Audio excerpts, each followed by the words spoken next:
मन्नू अपनी जेब से फूलों की माला निकालकर अपने पिता की तस्वीर पर चढ़ाने लगता है कि तभी छवि आकर उसका हाथ पकड़ लेती है। तेरा दिमाग खराब हो गया? वो पापा है तेरे।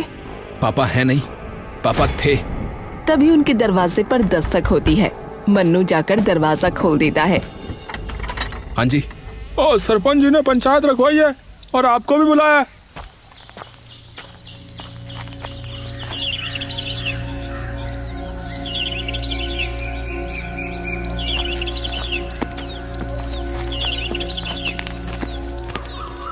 सरपंच जी, हमें बाहर मत निकालिए। आप लोगों का जो भी कर्जा है वो मैं उतार दूंगा। वो तो उतारना ही होगा, और अगर नहीं उतार सकते तो अभी के अभी गांव से बाहर निकल जाओ। और गांव में तभी कदम रखना जब तुम्हारे पास हमारा कर्जा उतारने के पैसे आ जाएं। ऐसा मत कीजिए, हम दोनों कहाँ जाएंगे? उसका मुझे नहीं पता। इन लोगों के पास भी इतना पैसा नहीं था, लेकिन फिर भी उन्होंने तुम्हारे पति पर भरोसा करके उसे पैसे दिए, और बदले में उसने क्या किया है? उसने क्या किया? पैसे लेके भाग गया। तो अभी के अभी तुम भी गांव से बाहर निकल जाओ। मन्नू और छवि बिना कुछ कहे चुपचाप वहाँ से चले जाते हैं।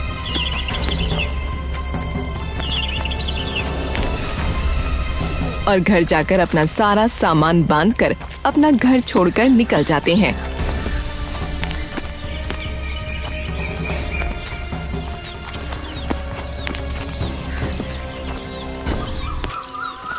इतनी इज्जत करते थे गांव में लोग उनकी, और उन्हीं लोगों को धोखा देते हुए उन्हें जरा भी शर्म नहीं आई।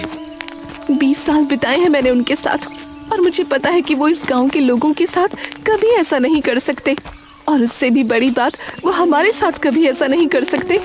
अरे तो कहाँ है वो? कहाँ है वो? बताओ ना, जवाब दो ना माँ। छवि चुप हो जाती है। दोनों काफी देर तक यूं ही चलते जाते हैं। अब जाएंगे कहाँ? रात भी होने वाली है और भूख भी बहुत लगी है। एक काम करते हैं, जंगल जाकर कुछ खाने के लिए ढूंढते हैं।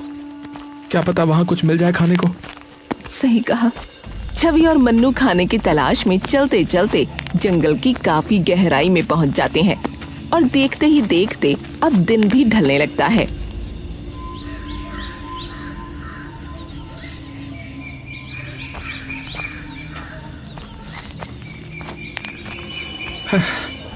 माँ, यहाँ तो ना कोई फल, ना ही सब्जी, ना ही कुछ दिख रहा है। बेटा, लगता है हम जंगल की बहुत गहराई में पहुंच चुके हैं। अब तो मुझे डर भी लग रहा है। अरे चिंता मत करो माँ, मैं हूं ना। तभी अचानक पीछे से किसी की गूंजती हुई आवाज मन्नू और छवि के कानों में पड़ती है। कौन हो तुम दोनों? टिम्बा की ऐसी सख्त आवाज सुनकर मन्नू और छवि वहीं जम से जाते हैं। मैंने पूछा तुम दोनों कौन हो और यहाँ क्या कर रहे हो? मन्नू और छवि हिम्मत करके पीछे की ओर घूमते हैं, और जैसे ही वो पीछे मुड़ते हैं उन्हें दिखता है कि उनके सामने 2 लोग खड़े हैं जिनकी वेशभूषा एकदम अलग है। देखिए हम भूखे हैं, तो हम बस खाने की तलाश में यहाँ पहुँचे। तभी वो दोनों लोग एक दूसरे की ओर देखते हैं। अच्छा, आप लोग भूखे हो? जी, ये मेरी माँ है, और हम दोनों ने सुबह से कुछ नहीं खाया है। हम दोनों तो कब से जंगल में भटक रहे हैं, खाने की तलाश में। अच्छा, तो ऐसा बोलते ना, आइए हमारे साथ। ये सुनकर मन्नू और छवि के चेहरे पर कुछ शिकन सी आ जाती है। देखिए, आप लोग डरिए मत। हम लोग वेदा कबीले के लोग हैं। आपने हमारे वेदा कबीले का नाम वैसे भी सुना ही होगा, और भूखों को खाना खिलाना तो हमारे कबीले का सबसे बड़ा नियम है। तो आप बेझिझक हमारे साथ आ सकते हैं। टिम्बा मन्नू और छवि को अपने साथ घर ले जाता है। आप बैठिए, मैं कुछ देर में खाना तैयार कर देता हूँ। थोड़ी देर में ही टिम्बा खाना तैयार कर मन्नू और छवि के सामने परोस देता है। खाने की महक सूंघकर मन्नू और छवि की भूख 2 गुनी हो जाती है। वाह भाई वाह, महक तो बड़ी जबरदस्त आ रही है। अरे, आपने आज तक ऐसा खाना कभी खाया नहीं होगा। ये खाना हम अपने पूर्वजों के बनाए खास मसालों से बनाते हैं। मेरी सब्जी किस चीज की है? ये है बैंगन, और टमाटर की चटनी। छवि और मन्नू जैसे ही वो चटनी चखते हैं तभी उनकी जुबान झनझना उठती है। बैगन और टमाटर की चटनी, वो भी इतनी स्वादिष्ट। कैसे हो सकती भाई, कैसे हो सकती है? मैंने कहा था ना, और हमारे कबीले का आलू भात तो सबसे ज्यादा स्वादिष्ट है। मन्नू और छवि खुश होकर वो खाना खाने लगते हैं। थोड़ी देर बाद, वैसे आप लोग सुबह से भूखे घूम क्यों रहे हैं? और आपका घर कहाँ है? मन्नू और छवि दुख भरी नजरों से एक दूसरे की तरफ देखते हैं। क्या हुआ? माफ कीजिएगा अगर मैंने कुछ गलत पूछ लिया हो तो। नहीं, ऐसी कोई बात नहीं है, लेकिन हमारी कहानी काफी दुख भरी है। मतलब मैं कुछ समझा नहीं। दरअसल हम यहीं पास के एक गांव में रहते थे। मेरे पति राकेश कुमार की गांव में खूब इज्जत थी क्योंकि वो शिक्षक थे। लेकिन एक दिन उन्होंने सरपंची से कहकर गांव की चौपाल में एक पंचायत रखवाई, जहां वो गांव वालों के लिए एक प्रस्ताव लेकर आए थे। सरपंच जी, आप सब जानते हैं कि हमारे खेतों की सबसे बड़ी परेशानी सिंचाई है। कभी बिजली समय पर नहीं आती, और जब डीजल वाली मोटर चलाते हैं तो हर महीने तेल में हजारों रुपए लग जाते हैं। ऊपर से मोटर खराब हो जाए तो अलग खर्चा। अब बात तो तेरी ठीक है राकेश, पर अब तूने ये मुद्दा उठाया क्यों है भाई? तेरा आखिरकार प्रस्ताव है क्या? देखिए सरपंच जी, मेरा मुद्दा है सोलर पैनल का। अगर हम सोलर पैनल लगवाते हैं तो सालों तक ना बिजली का बिल आएगा, ना तेल का खर्चा, और जब चाहो तब पानी भी मिल जाएगा हमें। ये सुनकर गांव के सभी लोग हैरान हो जाते हैं। हैं? अरे भाई, ये सोलर पैनल आखिर क्या है भाई? और आखिर ये कैसे काम करता है? देखिए, सोलर पैनल एक तरीके का यंत्र है जो कि रोशनी को, यानी कि जो धूप आती है ना, उसको बिजली में बदल देता है। अरे भैया, अरे ये तो बड़ी चमत्कारी चीज है फिर तो। पर ये हमें मिलेगी कैसे भैया? उसकी चिंता आप लोग मत करो, वो सब आप मुझ पर छोड़ दो। लेकिन इस आधुनिक सुविधा के लिए थोड़ा पैसा लगेगा, जिसमें सभी गांव वालों को मेरी मदद करनी पड़ेगी, और इसीलिए मैंने अभी पंचायत को इकट्ठा किया है। अब कितना पैसा लगेगा? लगभग 8 से 10 लाख रुपए लगेंगे। ये सुनकर सभी गांव वाले थोड़ी देर के लिए हैरान और परेशान हो जाते हैं। देखो भाई, इस गांव में लगभग सभी लोग खेती बाड़ी का काम करते हैं, तो ये साधन सिर्फ एक इंसान के नहीं बल्कि पूरे गांव की प्रगति के लिए बहुत काम आएगा। आप सब लोगों को तो पता ही है कि हमारे गांव में बिजली की सुविधा कैसी है। 24 घंटे में से मुश्किल से शायद 8 घंटे भी बिजली नहीं आती होगी।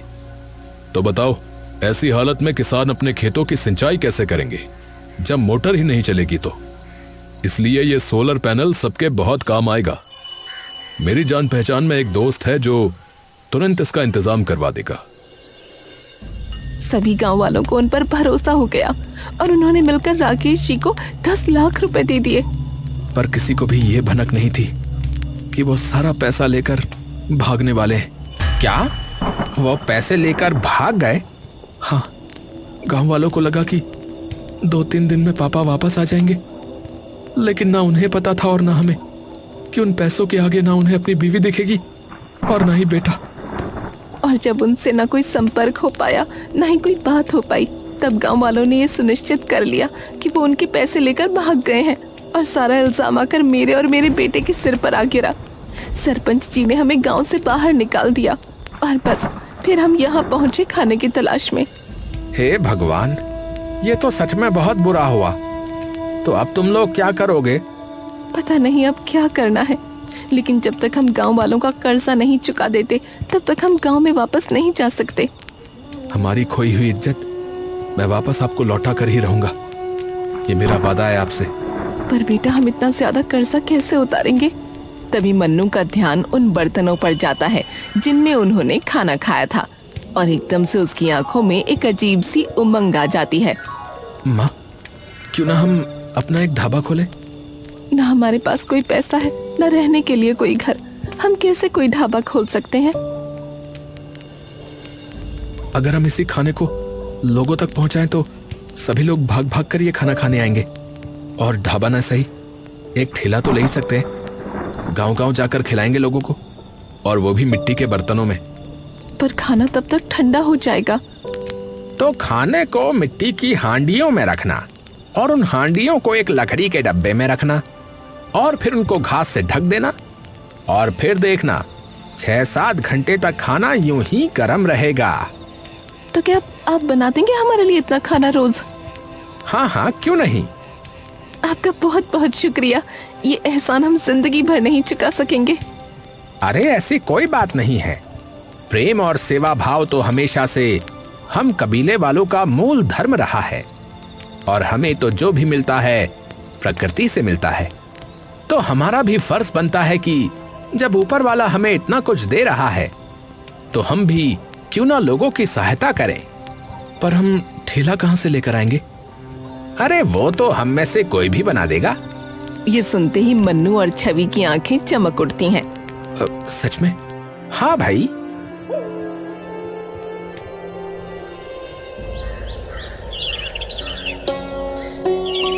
कुछ ही दिनों में टिम्बा उनके लिए ठेला बनाकर तैयार कर देता है।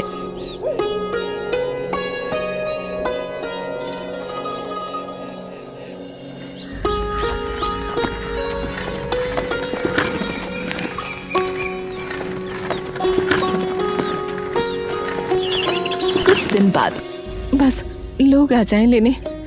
आ जाएंगे माँ, आप बिल्कुल चिंता मत करो। थोड़ी देर में दोनों गांव में पहुंच जाते हैं और काफी देर तक यूं ही अपनी रेड़ी लेकर इधर उधर घूमने लगते हैं। अरे ले लो केले की सब्जी, आलू भात, बैगन टमाटर की चटनी। अरे ले लो, अरे आओ आओ भैया, अरे अरे आइए आइए। तभी ये सुनते ही कुछ गांव वाले उनके पास आते हैं। अरे भाई, ये सब्जी तो पहली बार सुनी है, क्या है? अरे काका, एक बार खा के तो देखो, उंगलियां चाटते रह जाओगे। हाँ, उंगलियां चाटते रह जाओगे? ऐसी क्या चीज है भैया? अच्छा भाई, जरा खिलाओ, चखाओ, हम भी तो चखें, देखें कि कैसी है ये केले की सब्जी। और मुझे जरा वो आलू भात चखाना, जरा देखते हैं कैसा है। रोटी वगैरह नहीं है क्या इसके साथ? नहीं काका, अभी रोटी तो नहीं है, पर हाँ बहुत जल्दी रोटी बनाना भी शुरू कर देंगे। मन्नू उनके लिए आलू भात कटोरी में डालकर दे देता है।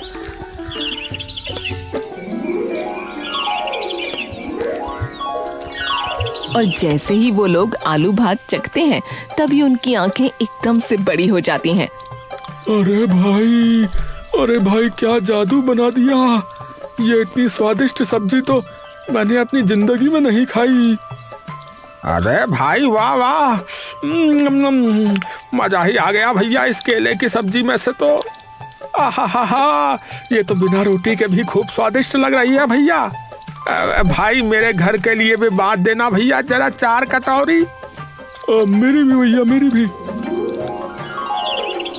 मन्नू उनकी सब्जियां मिट्टी की कटोरियों में डालकर उन्हें ऊपर से केले के पत्तों में बांध कर दे देता है।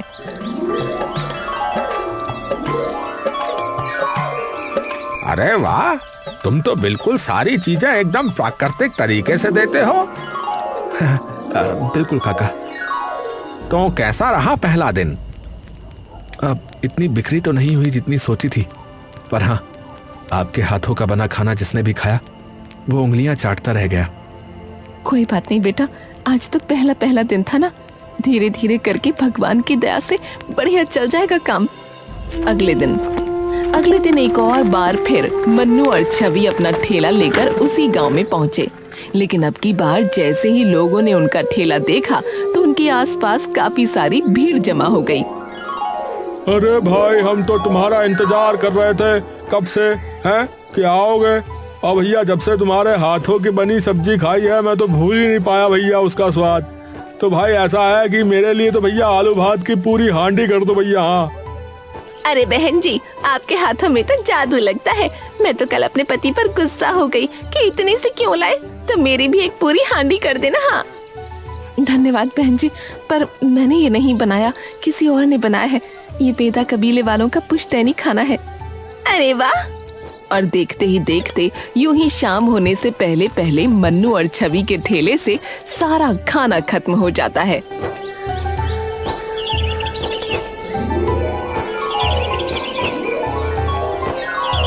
और यूं ही देखते देखते कई महीने बीत जाते हैं और उनका वो जंगली खाने का ठेला इतना कामयाब हो जाता है कि कुछ ही दिनों में मन्नू और छवि अपना ढाबा खोल लेते हैं। छवि आंखों में आंसू लिए ढाबे का फीता काटती है। मिल गई बेटा, हमारी खोई इज्जत हमें वापस मिल गई। अभी तो कर्ज चुकाना बाकी है माँ, अभी हमारे गांव में जाना बाकी है।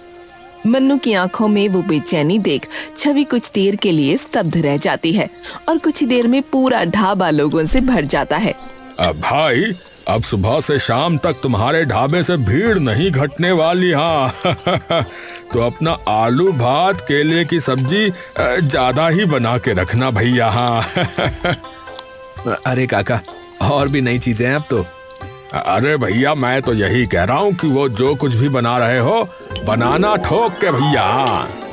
कुछ महीने सब सही चल रहा होता है कि तभी एक दिन अरे भाई, मेरा साला बता रहा था कि रोजापुर के लोगों का तो बुरा हाल हो गया है। ये सुनते ही मन्नू एकदम चौंक गया। क्या कहा आपने? रोजापुर? अरे वो तो मेरा गांव है। क्या हुआ उधर? अरे भाई, आपने सुना नहीं? वहाँ तो बाढ़ आई है, बहुत जबरदस्त। सभी लोगों के खेत डूब गए हैं और कई लोगों के तो घर भी चले गए भैया। ये सुनते ही मन्नू एकदम से चौंक गया और तुरंत अपनी माँ के पास दौड़ता हुआ गया, जो रसोई में टिम्बा के साथ खाना बना रही थी, और उन्हें सारी बात बताई। उन लोगों की मदद करनी होगी माँ, लोग पता नहीं कैसी हालत में होंगे इस वक्त। पर हम क्यों जाएं? जब हमारा ऐसा हाल था तब किसी ने भी आकर पूछा हमसे कि हम कैसे हैं, और किसी ने भी रोकना नहीं चाहा जब सरपंच जी हमें गांव से बाहर निकाल रहे थे। माँ, पर आप ये भूल गई कि जब हमें जरूरत थी तो टिम्बा भैया ने भी तो हमारी मदद की थी। तो जब भगवान हमें इतना दे रहा है तो हमारा भी फर्ज बनता है कि उनके बनाए लोगों की मदद करें। और मैं मानो चाहे ना मानो, नुकसान तो उनका हुआ था। पापा उनके भी पैसे लेकर भागे थे, तो उनका गुस्सा होना गलत नहीं है। काकी बात मन्नू ठीक कह रहा है। आप और मन्नू जाओ, मैं हूं ना यहाँ। छवि सुनते ही कुछ देर के लिए शांत हो जाती है। ठीक है। छवि और मन्नू तुरंत अपने गांव की ओर निकल जाते हैं और दोपहर तक वो अपने गांव में पहुंच जाते हैं।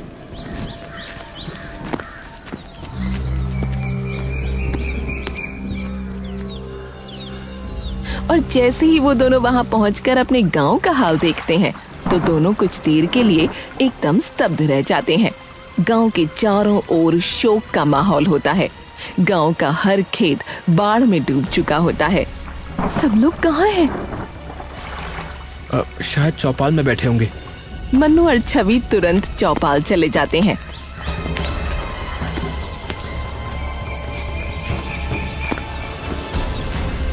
और जाकर देखते हैं पूरा गांव चौपाल पर इकट्ठा हो रखा है। उन दोनों को देखते ही सरपंच का खून खौल उठता है। तुम दोनों क्यों आए हो यहाँ?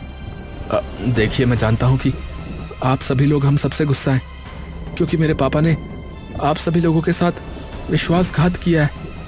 लेकिन यकीन मानिए, उन्होंने आपके साथ नहीं, हमारे साथ भी उतना ही बड़ा विश्वासघात किया है। तो इसलिए मैं आप लोगों से हाथ जोड़कर विनती करता हूँ कि कृपया हमें आप लोगों की मदद करने दीजिए। अरे क्या मदद करोगे तुम? गांव में खाने को दाना तक नहीं बचा है। रोज ये सोचना पड़ता है कि आज के खाने का इंतजाम कैसे होगा। रोज लगता है कि आज खाना मिलेगा या नहीं। चिंता मत कीजिए, आप हमारे साथ आइए, आप सभी लोग। अरे भाई, लेकिन कहाँ? आप सब लोगों को अपने आप पता लग जाएगा। मन्नू गांव के सभी लोगों को लेकर अपने ढाबे पर चला जाता है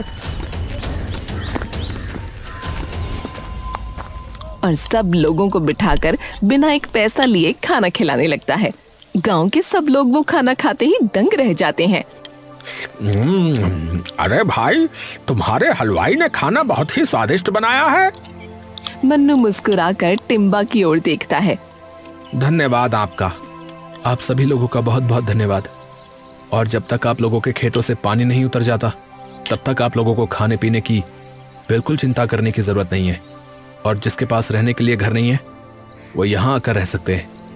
ये सुनते ही सरपंच चुपचाप मन्नू और छवि की ओर देखते हैं। 2 महीने बाद सारा पानी उतर जाता है और सब किसान वापस से अपने अपने खेतों में खेती करना शुरू कर देते हैं। लेकिन वहीं दूसरी ओर मन्नू और छवि का ढाबा अब बिल्कुल बंद होने की कगार पर होता है। अब तो खाने का सामान लाने के जरा भी पैसे नहीं रहे। 2 महीना लोगों को मुफ्त में खाना खिलाते खिलाते हमारे पास कुछ नहीं बचा। कोई बात नहीं माँ, हम फिर से रेडी पर आ जाएंगे और फिर से खूब सारी मेहनत करके अपना ढाबा खड़ा कर लेंगे। पर टिम्बा भैया माफ करना, हमने आपको यूं ही अपने साथ इस दुविधा में फंसा दिया। अरे मैंने क्या कहा था कि सेवा धर्म ही सबसे बड़ा धर्म है, हम वेदाओं का। तभी एक पुलिस जीप आकर रुकती है। उसमें से एक इंस्पेक्टर उतरता है और उनके पास आता है। क्या आप लोग राकेश कुमार के परिवार से हैं? छवि घबराकर सर हिला देती है। जी मेरे पापा हैं, पर क्या हुआ? इंस्पेक्टर धीरे से एक थैला मन्नू के हाथ में दे देता है। मन्नू खोलकर देखता है तो उसमें बहुत सारे पैसे होते हैं। ये क्या है? ये वो पैसे जो आपके पापा ने गांव वालों से लिए थे। क्या? मैं कुछ समझ नहीं पा रहा। वो तो पैसे लेकर भाग गए थे ना सर? नहीं, वो पैसे लेकर भागे नहीं थे। दरअसल जिस दोस्त पर उन्होंने सोलर पैनल लाने के लिए भरोसा किया था उसने राकेश जी से पूरे पैसे ले लिए और फिर गायब हो गया। और फिर राकेश जी हमारे पास आए और उन्होंने हमें सारी बात बताई। उन्होंने कहा था वो गांव वापस खाली हाथ नहीं जा सकते।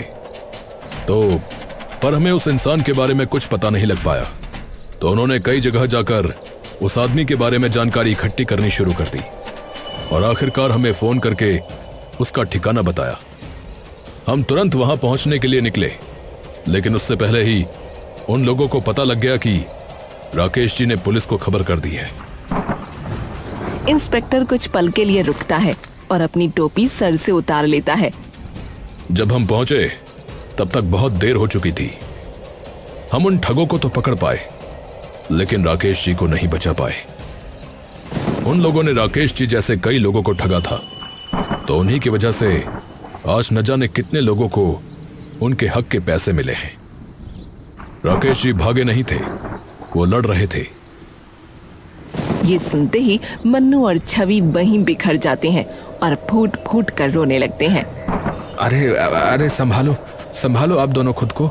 वो भी ऊपर खुश नहीं होंगे आपको ऐसी हालत में देखकर। मैं उनका बेटा कहलाने के लायक नहीं हूं। न जाने क्या क्या भला बुरा बोल दिया अपने ही पिता के बारे में।